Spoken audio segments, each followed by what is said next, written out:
우리가 어릴 때 즐겨 불렀던 동요 중에 즐거운 나의 집이라는 노래가 있습니다. 즐거운 나의 집, 우리에게는 동요로 잘 알려져 있는데 홈 스위트 홈이라는 19세기 미국의 가곡입니다. 아늑한 가정으로 번역하기도 하는데 존 하워드 페인이라는 분이 작사를 했습니다. 즐거운 곳에서는 날 오라 하여도 내 쉴 곳은 작은 집, 내 집뿐이리. 음이 떨어지지 않으십니까? 늘 우리가 꿈꾸지만 아늑한 가정, 그리고 화목한 가정, 이런 가정을 꿈꿉니다. 그리고 그 가정을 꿈꾸기 위해서 노력을 합니다. 그런데 실상은 그렇지 못한 모습들을 봅니다. 그래서 화가 나면 이렇게 말합니다. 이 집구석, 이 집구석, 이렇게 이야기를 하곤 합니다. 이 즐거운 나의 집을 지은 존 하워드 페인이라는 이분은 연극을 하신 분인데, 이분은 실제로 평생을 살면서 가정을 한 번도 꾸리지 못한 사람이라고 합니다. 그리고 죽을 때 혼자 쓸쓸히 죽어가면서 그 친구가 묘비에다가 적어줬다는 그런 이야기가 있습니다. 저는 청소년 사역을 하는 목사입니다. 위기 청소년을 위한 사역을 하고 있습니다. 여러 가지 상황으로 위기에 빠진 청소년들을 위해서 사역을 하고 있습니다. 제가 만나는 아이들은 매일 한 100여 명의 청소년들을 아침에 8시부터 저녁 8시까지 쉬지 않고 오고 있습니다. 아이들은 눈을 뜨면 그때가 기상시간이고, 배가 고프면 밥을 먹는 게 식사시간이고, 저한테 출석을 하고 상담을 오는 시간이, 눈 떠서 오는 시간이 그때가 상담 시간입니다. 거의 이 본초에 가까운 행동들을 하고 있습니다. 그런 아이들을 만나는데, 그 아이들 중에서 여러 가지 문제가 있겠지만 특별히 가출을 하는 아이들을 만나게 됩니다. 그들에게 어떤 문제가 있어서 집을 나갈까, 그런 고민과 생각을 하게 됩니다. 우리 첫 번째 사진이 5장을 저희가 보게 될 텐데, 이 사진은 아버지와 중학교 1학년 아들, 그리고 4학년, 초등학교 4학년인 아들과 함께 사는 가정입니다. 남자가 3명 같이 사는데 아파트도 새 아파트입니다. 근데 집에 보면 벽지나 여러 가지 곰팡이, 그리고 여러 옷들이 저렇게 지저분하게 널려져 있습니다. 계속 넘겨주시면, 같은 집입니다. 또 넘겨주시면 좋겠습니다. 이것도 같은 집입니다. 두 번째 집은, 두 번째 집을 넘겨주시네요. 지금 생방송인 관계로 지금 원활하지 않습니다. 3장의 사진을 저희가 보게 될 텐데, 엄마와 같이 사는 딸입니다. 고등학교 1학년 딸의 집인데, 집이 저 모양입니다. 또 넘겨주시면, 이것도 같은 집입니다. 나머지 우리가 5장의 사진을 보게 될 텐데, 이 사진은 엄마와 같이 사는 딸, 고등학교 2학년인 딸의 가정의 사진입니다. 이 아이가 가출을 굉장히 많이 해서 제가 집에 가보았습니다. 도대체 어떤 집이길래 그렇게 집에 들어가기 싫어하는지 가보니까 정말로 집에 들어가기 싫은 마음이 들 정도였습니다. 집을 나가는 청소년들의 공통점을 보면 집보다는 밖이 훨씬 좋습니다. 그래서 집 밖에서 생활을 합니다. 그들에게 사랑으로 돌봐주는 가족이 없습니다. 안락함과 편안함, 아늑함이 없다는 겁니다. 그래서 가정에서 결핍을 경험합니다. 그들은 위로받고 싶습니다. 그들은 응원받고 싶습니다. 그들은 이해받고 싶고 치유받고 싶습니다. 그런 마음이 간절하지만 가정에서 채워지지 않는 그 무엇 때문에 밖으로 돌게 된다는 겁니다. 어떤 아이가 저에게 이렇게 이야기합니다. 여름 방학을 시작하기 전에, 선생님, 저는 방학이 두려워요. 방학이 되면 아빠와 단둘이 있어야 되는 그런 부담이 있어요. 학교를 빨리 갔으면 좋겠어요. 그렇게 이야기를 하는 겁니다. 사랑과 쉼과 안식이 있는 곳이 즐거운 나의 집이 되고 스위트 홈이 되는 것입니다. 아늑한 집이 된다는 겁니다. 판문점에 가면 평화의 집이 있습니다. 남북과 민간 차원의 평화회담을 위해서 만든 집입니다. 1965년에 만들어졌고요. 1989년에 리모델링을 했다고 합니다. 그런데 평화의 집에 평화가 없다는 게 문제입니다. 2018년 4월 달에 남북 정상회담이 있었습니다. 그곳에서 했습니다. 그래서 기자들이 앞다퉈서 기사를 씁니다. 평화의 집에 드디어 평화가 찾아왔다고 그렇게 기사를 쓰기 시작합니다. 평화의 집에 평화가 없고 여전히 북한은 무력 시위를 하고 있는 그런 상황입니다. 오늘 본문에도 집이 나오는데 그 집은 은혜의 집입니다. 본문 2절에 베데스다 연못의 위치가 소개되고 있습니다. 그 위치는 양문 곁이다 그렇게 말합니다. 예루살렘은 성벽으로 둘러싸인 도시였습니다. 성벽에 여러 개의 문들이 있었습니다. 여기 양문은 하나님께 제사 드릴 때 사용될 양들이 들어오는 문입니다.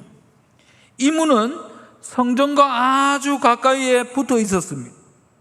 이 양문 곁에 베데스다라는 연못이 있었습니다. 베데스다라는 말은 집을 의미하는 베이트, 그리고 은혜를 의미하는 헤세드라는 단어의 합성어가 바로 베데스다입니다. 그래서 그 뜻은 은혜의 집, 자비의 집 이렇게 번역할 수 있습니다. 오늘 말씀은 은혜의 집 베데스다에서 일어난 일을 소개하고 있습니다. 사랑과 쉼과 안식이 있으면 스위트홈, 즐거운 나의 집, 아늑한 집이 됩니다. 평화의 집은 평화가 이루어져야 되는데 평화가 없는 것입니다. 이처럼 오늘 본문에도 예수님과 38년 된 병자가 만남으로 베데스다가 은혜의 집이 되었다라는 겁니다. 은혜의 집이 재구시를 하게 되었습니다. 베데스다 은혜의 집, 그곳에서 어떤 일이 일어난 것입니까? 우리는 오늘 이 시간 은혜의 집에서 일어난 일에 대해서 함께 말씀을 나누면서 피차 은혜 받는 복된 시간이 되기를 주님의 이름으로 간절히 축복합니다. 먼저 은혜의 집의 현실에 대해서 함께 한번 살펴보겠습니다. 2절 행각이란 지붕 달린 정자를 말합니다. 여기서는 환자들이 머물렀던 장소입니다. 그 행각 안에 많은 병자, 그리고 맹인, 다리 저는 사람, 혈기 마른 사람이 누워 있었다. 그렇게 성경은 기록합니다. 많은 병자들이 왜 거기에 와 있는 것입니까? 그들은 베데스다 연못의 물이 움직이기를 기다리고 있었습니다. 그들에게는 한 가지 소망이 있었기 때문입니다. 그것은 자신들의 중한 병들을 고침받는 것이었습니다.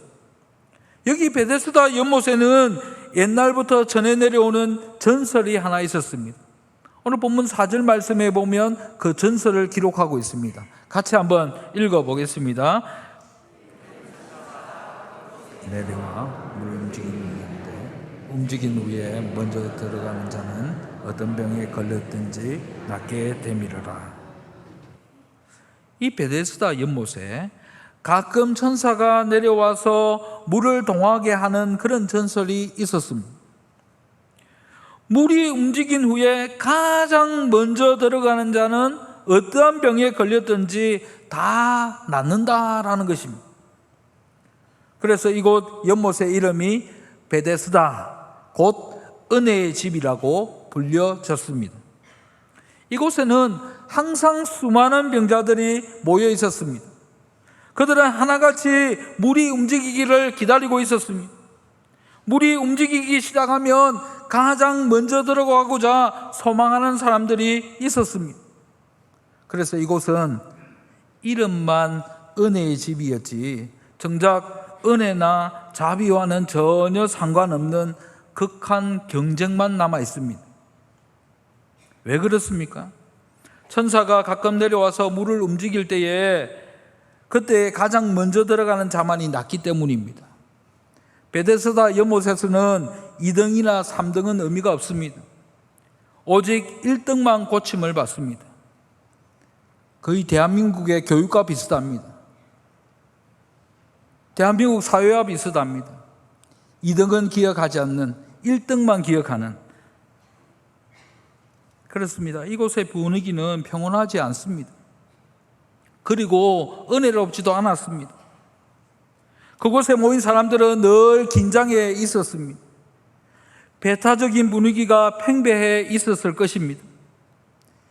이곳은 실상은 은혜의 집이었지만 그와는 전혀 거리가 먼 경쟁의 집, 기회의 집, 눈치의 집이었습니다. 만약 천사가 내려와서 물을 움직인다고 했을 때 누가 가장 먼저 들어갈 수 있었겠습니까? 그들 중에 몸이 가장 건강한 사람이 먼저 들어갈 수 있습니다.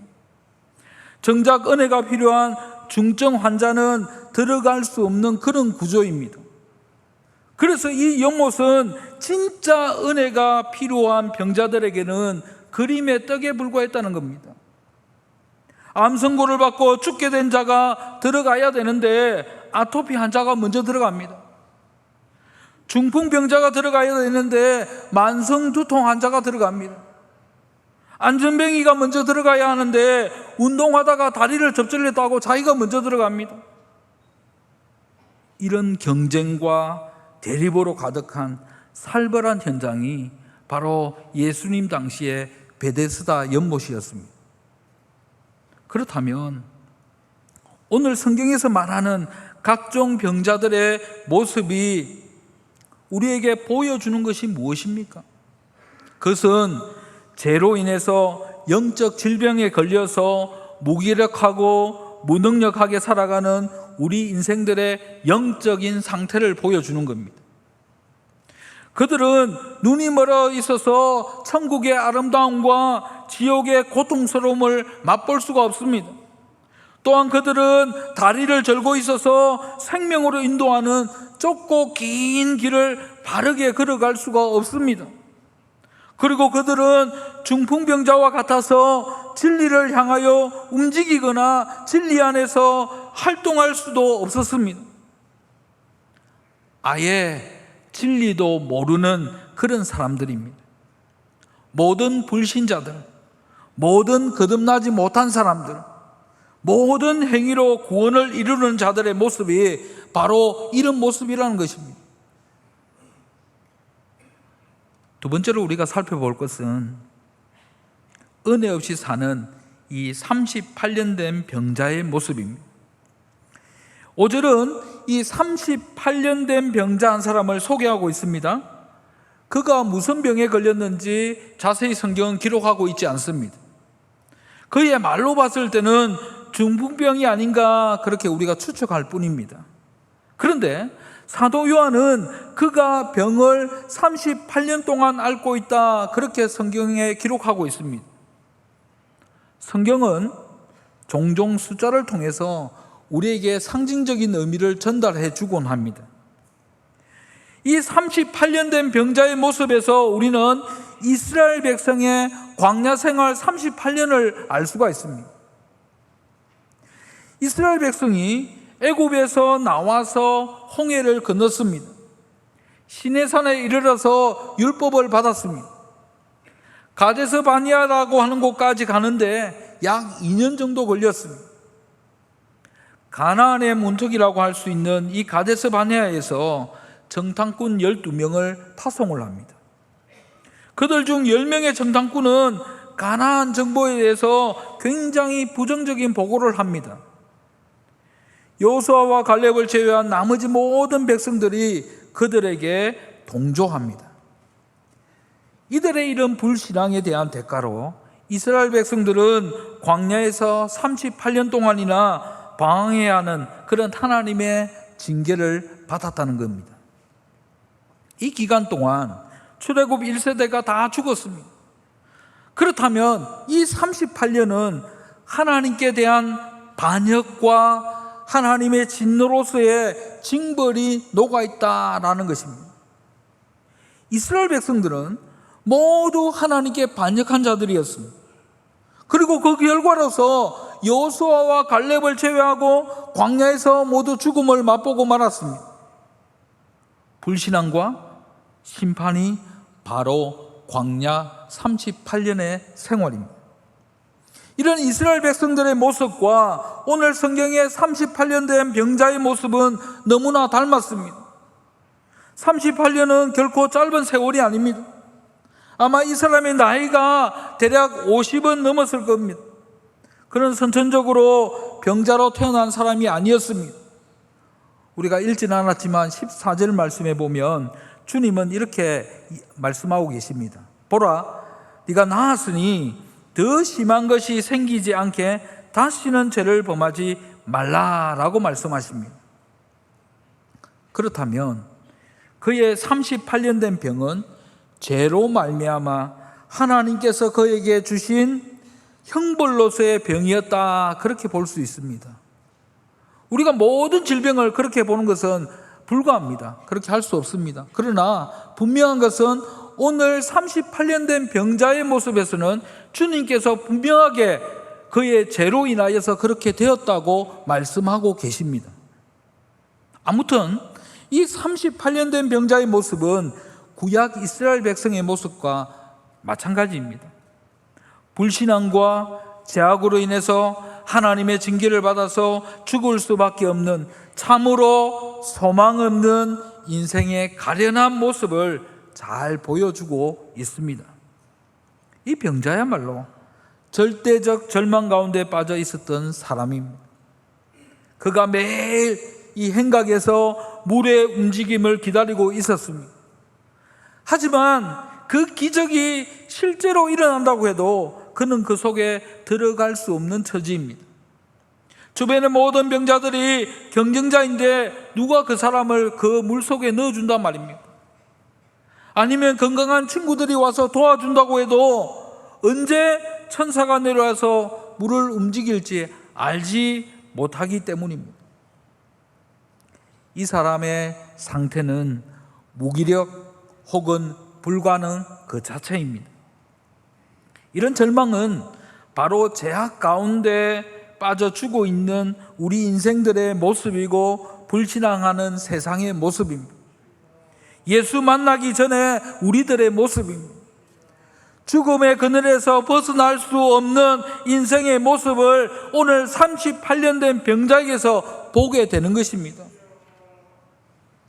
그렇다면 정말로 이 사람에게는 소망이 없는 것입니까? 오늘 우리 주님께서 이렇게 초청합니다. 네가 낫고자 하느냐? 이런 암담한 현장에 예수님이 오셨습니다. 자비와 은혜의 본체이신 예수 그리스도께서 오신 것입니다. 자비가 없는 자비의 집에 자비의 본체이신 예수님이 오셨습니다. 그리고 예수님은 그 많은 병자들 중에서 가장 불가능해 보이는 자, 혈기 마른 자, 38년이나 누워있던 그 사람을 쳐다가셨습니다. 그에게 가셔서 무엇이라고 말씀하십니까? 오늘 본문 6절 말씀을 함께 한번 읽어보겠습니다. 6절입니다. 같이 읽겠습니다. 시작. 예수께서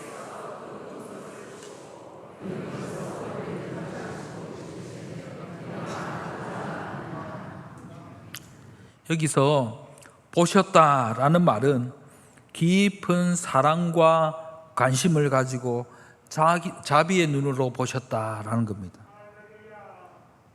제가 지금 성도님들을 바라보는 것처럼 별로 안 믿으시는 것 같은데, 예수님은 모두가 외면하는 38년 된 병자에게 관심을 가지셨습니다. 그를 보시고 그의 병이 벌써 오랜 줄 아셨습니다. 여기에 아셨다라는 말도 얼마나 오랫동안 병마에 시달렸으며 지금도 얼마나 괴로움을 당하고 있으며 절망하고 있는가를 다 알고 계신다라는 뜻입니다. 우리 주님은 보시고 아시는 분이십니다. 우리 한 사람 한 사람을 다 보시고 아시는 분이십니다. 오늘도 여기 앉아 계신 모든 성도님들을 보시고 아시는 분이십니다. 그 예수님께서 38년 된 병자의 절망과 마음의 고통과 아픔을 보시고 그를 불쌍히 여겨 주셨습니다. 그에게 자비를 베풀기를 원하셨습니다. 그래서 이렇게 질문합니다. 네가 낫고자 하느냐?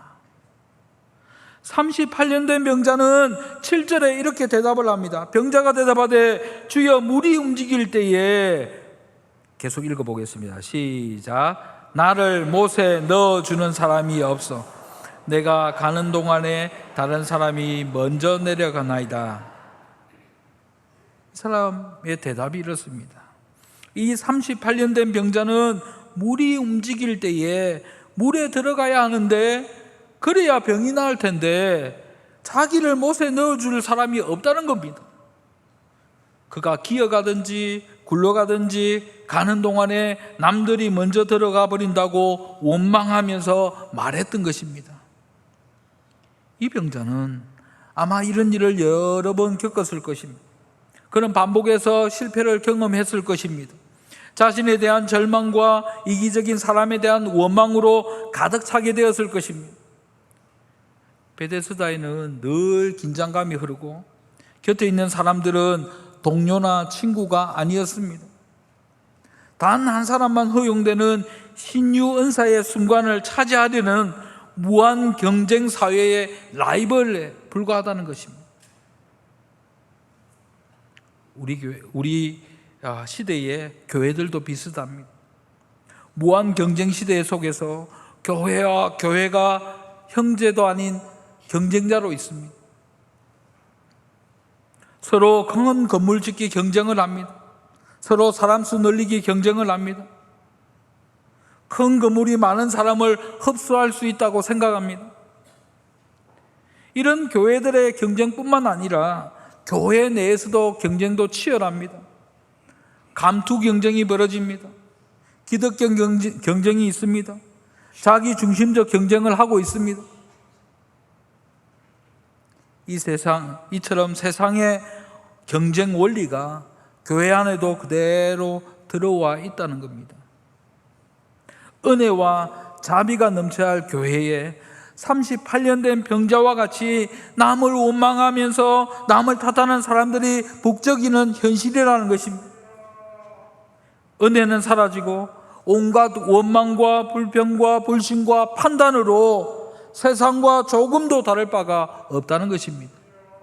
어떤 사람은 그렇게 이야기합니다. 세상보다 더 이기적이고 더 자기중심적인 곳이 바로 교회라고 이야기합니다. 참으로 은혜의 집, 자비의 집에 은혜와 자비가 없다는 것입니다. 38년 된 병자는 자리에 누워서 예수님을 보고 물에 넣어줄 사람이 없다고 불평을 합니다. 그런데 이것이 혹시 우리의 모습은 아닙니까? 나의 모습은 아닙니까? 우리가 정말 자비와 은혜의 실체가 되신 예수님을 알고 있습니까? 우리가 이 예수님을 찾고 그를 절대적으로 의지하고 계십니까? 이제 두 번째로 예수님이 뭐라고 이야기하십니까? 일어나 내 자리를 들고 걸어가라 라고 말씀하십니다. 한번 같이 하겠습니다. 일어나 내 자리를 들고 걸어가라. 8절에 주님은 베데스다 목가에 있는 그 많은 병자들을 보셨을 텐데 그들 중에 오직 한 사람만 고쳐주셨습니다. 다른 병자들도 많은데 왜 이 사람만 택하여 고쳐주고 계신 것입니까? 우리가 구원받은 자로서 하나님을 배울 때에 이렇게 말하는 것은 지극히 당연한 것일지 모릅니다. 주님, 왜 저입니까? 왜 저를 구원해 주셨습니까? 왜 저를 사랑하십니까? 누가 이것을 완벽하게 설명할 수 있습니까? 저와 여러분이 오늘 이 아침에 이 자리에 와 있다는 것을 누가 설명할 수 있습니까? 우리의 무엇을 보고 주님은 우리를 주님의 처소에 와 있게 하는 것입니까? 우리 중 아무도, 어떤 신학자도 이것을 설명할 수 없습니다. 오직 우리는 그것이 하나님의 기쁘신 뜻이었다고 말할 수 있을 뿐입니다. 모든 것이 은혜였다고 말할 수 있을 뿐입니다. 내가 이 자리에 있는 것 때문에 그저 감사하고 하나님께 모든 영광을 돌릴 수 있을 뿐입니다. 우리에게 이런 간격이 얼마나 있으십니까? 9절에 보면 그 사람이 곧 나아서 자리를 들고 걸어가니라 라고 기록합니다. 38년 된 병자가 일어나 내 자리를 들고 걸어가라 라는 예수님의 말씀에 곧 병이 나아서 일어나 자리를 들고 걸어가는 놀라운 기적의 역사가 일어나게 된 것입니다. 그런데 어떻게 38년 된 병자가 나아서 일어나 자기 자리를 들고 걸어가게 된 것입니까? 이 중풍병자가 예수님의 하시는 말씀을 듣고 믿음이 생겨서 기적이 일어난 것입니까? 만약 그렇다면 이 역시 무늬만 은혜이지 참 은혜가 아니라는 겁니다. 38년 된 병자에게는 스스로 예수님을 믿을 그럴 능력이 전혀 없습니다. 그는 예수님이 어떤 분이신지 전혀 알지도 못했습니다. 앞에서 우리가 살펴본 대로 네가 낫고자 하느냐? 라는 예수님이 물으셨을 때 정말 예수님을 알고 예수님께서 고쳐주실 것을 믿었다면 다른 사람들이 안 도와준다고 원망하지 않았을 것입니다. 낫고자 한다고 예수님께 매달리면서 제발 낫게 해주세요. 그렇게 아마 매달려 있을 겁니다. 그러나 그는 사람들을 원망했습니다. 그렇습니다. 38년 된 병자가 나아서 일어나 자기 자리를 들고 걸어간 것은 그가 예수님을 믿어서가 아닙니다. 예수님께서 일어나 내 자리를 들고 걸어가라 하신 그 말씀의 능력이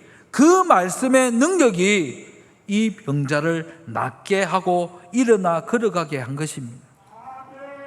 우리는 이것을 은혜라고 말합니다. 자기의 어떤 공로나 행위가 전혀 없음에도 불구하고 38년 된 병자가 나음을 받은 것은 전적인 주님의 은혜입니다. 이 주님의 은혜가 그분의 말씀을 통하여서 이 사람에게 완전히 임했다는 겁니다. 주님의 말씀이 이 사람을 단번에 고친 것입니다. 예수님은 말씀으로 천지 만물을 창조하신 하나님이십니다. 아멘이십니까? 다시 제가 하겠습니다. 예수님은 말씀으로 천지 만물을 창조하신 하나님이십니다. 온 우주를 말씀으로 창조하신 예수님의 말씀의 능력이 이 38년 된 병자도 낫게 했다는 것입니다. 일어나 자리를 들고 걸어가게 했던 것입니다. 예수님의 말씀의 능력이 이 사람의 병을 고쳐주시고 새 인생을 살게 하셨습니다. 이것을 통하여 우리는 예수님이 진정한 베데스다가 되심을 보게 되는 것입니다. 예수님 자신이 바로 자비의 본체이십니다. 예수님 자신이 바로 은혜의 원형이십니다. 그렇습니다. 오직 참 베데스다가 되시는 예수님과의 만남을 통해서만이 우리가 제사함을 받고 새 인생을 살 수 있게 되는 것입니다. 이것은 전적인 주님의 은혜입니다. 베데스다 연못가에 수많은 병자들이 있었지만 다 고침을 받지 못했습니다. 오직 38년 된 병자만이 주님의 선택적인 은혜를 잊고 고침을 받았습니다. 마찬가지로 교회란 이런 선택의 은혜를 입은 사람들의 모임입니다. 주님의 선택을 받아서 은혜로 예수님을 믿고 구원받은 사람들이 모인 곳이 교회입니다. 그렇습니다. 우리가 다른 사람보다 더 잘난 것이 아닙니다. 오히려 나의 못남을 나타내는 곳이 교회입니다. 목사인 저도 마찬가지입니다. 제가 잘나서 이 자리에 서 있는 것이 아닙니다. 성도님들보다 더 못한 모습들도 많이 있습니다. 그럼에도 불구하고 하나님께서 이 자리에 세우신 것은 모든 것이 하나님의 은혜였음을 고백하는 것입니다. 우리는 전적으로 타락한 죄인이었기에 어떠한 방법으로도 스스로 은혜 속에 들어갈 수 없는 사람들입니다. 주님의 선택을 받고 주님으로부터 믿음을 선물로 받은 자들만이 은혜에 들어가게 되는 것입니다. 사랑하는 성도 여러분, 이제 말씀을 정리하려고 합니다. 스위트홈을 우리 모두는 꿈꿉니다. 그러나 현실은 그렇지 못합니다. 평화의 집에는 평화가 없었습니다. 은혜의 집에는 은혜가 없었습니다. 은혜의 집은 이기심과 경쟁과 원망과 불평과 판단이 가득한 곳이었습니다. 이곳에 누워 있었던 38년 된 병자는 주님 당시에 무능력한 유대교의 모습이었습니다. 자기 힘으로 구원을 얻어보려는 그런 사람들의 헛된 모습이었습니다. 그런데 이 베데스다에 예수님이 오셨습니다. 예수님이 그곳에 오심으로 인해서 비로소 베데스다는 그 이름에 어울리는 집이 되고 말았습니다. 주님이 계실 때 그곳은 베데스다가 되는 것입니다. 우리는 베데스다에 살아야 합니다. 우리는 예수 안에 살아야 합니다. 우리가 예수 안에 살 때 우리 가정이, 우리 직장이, 우리가 머무는 곳이 베데스다가 되는 것입니다. 사랑하는 성도 여러분, 이번 한 주도 예수님 안에 살아서 우리가 밟는 모든 곳이 베데스다, 은혜의 집이 되기를 우리 주님의 이름으로 간절히 축원합니다. 이 시간에 함께 말씀을 기억하면서 하나님, 이번 한 주간 살아가면서 예수님 안에 살아가면서 우리가 밟는 모든 가정, 직장, 머무는 곳, 그곳이 은혜의 집 베데스다가 되게 하여 주옵소서.